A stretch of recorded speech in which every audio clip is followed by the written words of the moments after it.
Rendez-vous qui est en quelque sorte le 7e de notre nouveau pontife depuis son élection mercredi dernier.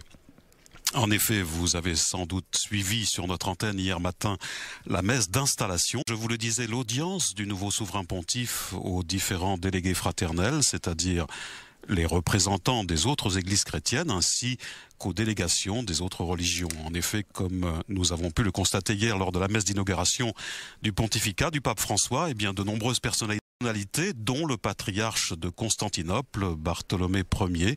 C'est la première fois depuis le schisme entre l'Orient et l'Occident en 1054 que le patriarche de Constantinople assiste à une telle célébration. Et concernant toujours l'Église orthodoxe, notons la présence du buée au progrès des relations entre juifs et catholiques.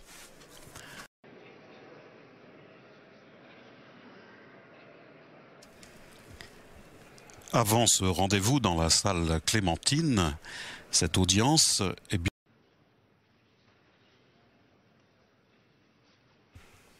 Vous voyez l'arrivée de ces dernières délégations, de ces représentants des différentes églises.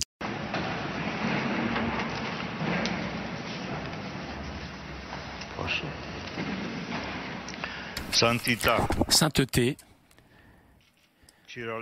nous nous réjouissons de tout notre cœur avec vous, au nom du Seigneur Tout-Puissant, pour votre élection inspirée par Dieu et pour l'assomption de vos devoirs élevés comme premier évêque de l'Église de l'ancienne Rome ancienne qui préside dans la charité.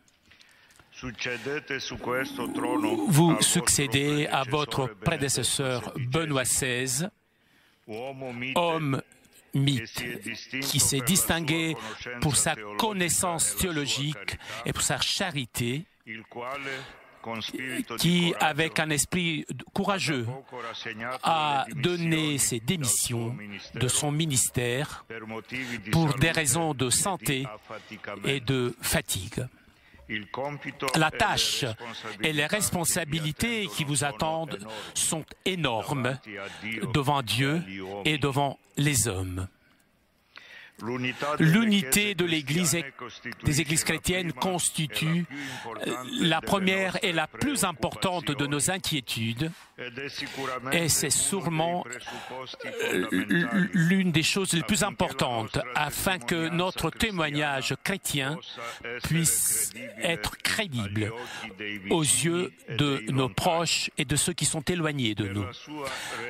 Pour sa réalisation, il faut que le dialogue théologique que nous avons déjà commencé continue afin que la vérité de la foi, l'expérience des saints et la tradition commune à l'Orient et à l'Occident du premier millénaire chrétien puissent être ensemble comprises et rapprochées de façon commune.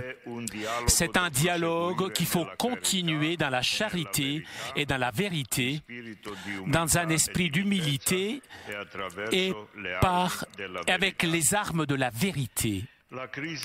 La crise économique mondiale, d'ailleurs, exige de façon importante l'organisation d'une action humanitaire pour laquelle vous avez une grande expérience, sainteté. Grâce à votre ministère en tant que bon samaritain en Amérique latine, où vous avez expérimenté comme pasteur, sûrement comme peu d'autres, l'amertume et la souffrance et la misère humaine. Ceux qui ont le plus doivent donner de façon spontanée et avec joie à ceux qui n'ont rien. De cette façon, grâce à la justice, sera assurée la paix, qui est le désir de tous les hommes et l'attente de toutes les nations et de tous les peuples. Nous avons le devoir de nourrir les affamés, d'habiller ceux qui n'ont pas de vêtements et de soigner les malades et de nous inquiéter de ceux qui sont dans le besoin. Pour être dignes d'entendre du Seigneur, venez, bénis par mon Père, recevez un héritage, le royaume que j'ai préparé pour vous. Le choix de la simplicité, votre choix de simplicité a rendu évident ce qui vous guide dans le choix de ce qui est essentiel. Cela remplit d'espérance les cœurs de tous les fidèles dispersés dans le monde et de tous les hommes. Espérance, nous disons, parce que ce critère qui guide vos choix trouvera un accueil plus ample, de façon à que la justice et la miséricorde, qui représentent les exigences essentielles de la loi, et pour l'Église l'importance primaire qui mérite. Tout le long de l'histoire bimillénaire de la vie de l'Église du Christ, quelques vérités de l'Évangile ont été mal interprétées par des groupes chrétiens, avec le résultat qu'aujourd'hui, chez un certain nombre de populations chrétiennes, prévaut malheureusement des objections mondaines. C'est grave et c'est un devoir et une obligation de la part de nous tous de rappeler à nous-mêmes, les uns aux autres et à tous, que Dieu est descendu du ciel sur la terre. Il s'est fait homme dans le Christ Jésus afin que nous vivions comme des citoyens dont la patrie est dans les cieux.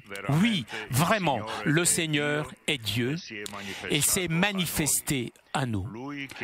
Lui qui au commencement est le créateur de l'univers et gouverne toutes les choses. Il s'est baissé jusqu'à la mort et une mort sur la croix, pour montrer par sa résurrection qui est béni celui qui vient au nom du Seigneur et seulement en son nom, au service du corps entier, afin que nous soyons tous une seule chose et Christ soit en tout chez tous. La terre, c'est l'endroit où nous exerçons notre ascèse et nous réalisons notre incorporation au Christ. Et par lui, nous passons à la vie éternelle.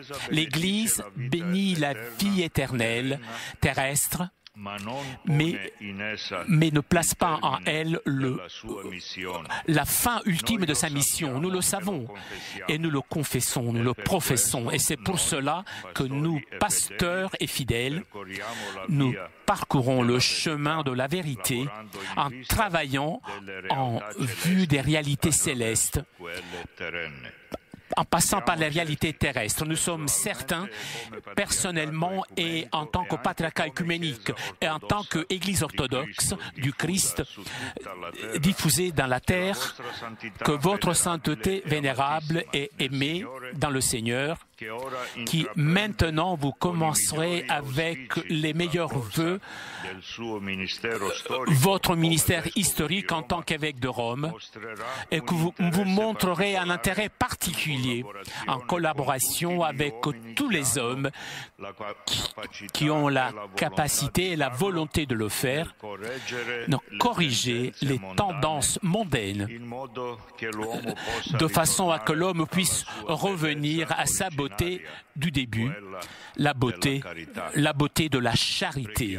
Prions de tout notre cœur avec tous les fidèles chrétiens dispersés dans le monde, répandus dans le monde, et avec nous, prie toute l'humanité, afin que votre sainteté réalise avec succès votre votre tâche difficile. Béni et glorifié soit le Seigneur notre Jésus-Christ. Gloire à Dieu, qui dans toutes les époques choisit ceux qui sont dignes, afin qu'ils marchent de façon digne vers son appel et guide l'humanité à la gloire du Père, du Fils et du Saint-Esprit. Amen.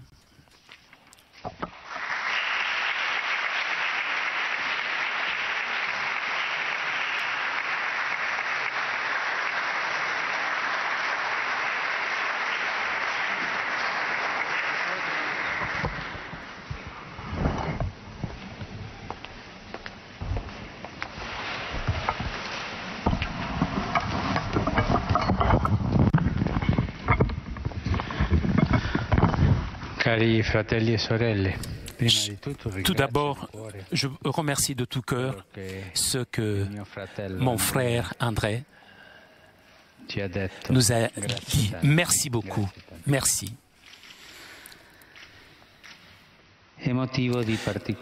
C'est une très grande joie de vous rencontrer aujourd'hui.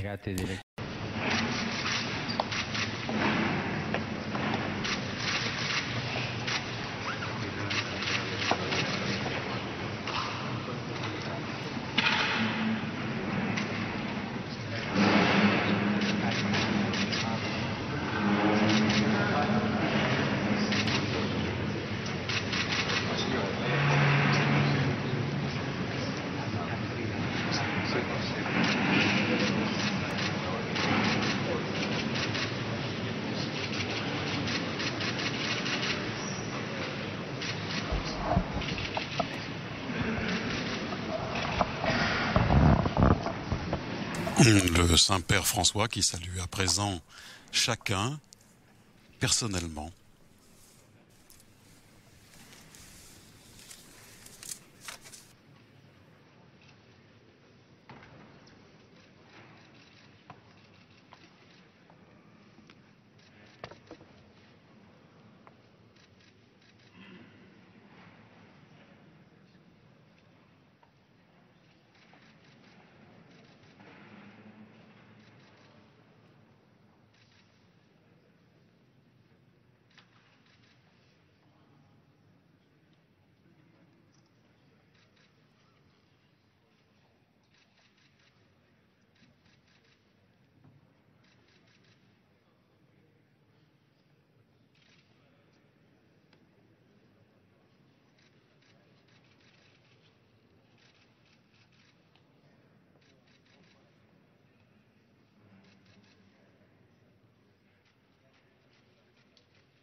Lors de son discours des églises d'Occident, il rappelait qu'hier, lors de la messe, il a bien reconnu, identifié les communautés représentées par ces différentes délégations, figurant d'avance, disait-il, la réalisation pleine de l'unité qui dépend de Dieu et de notre collaboration.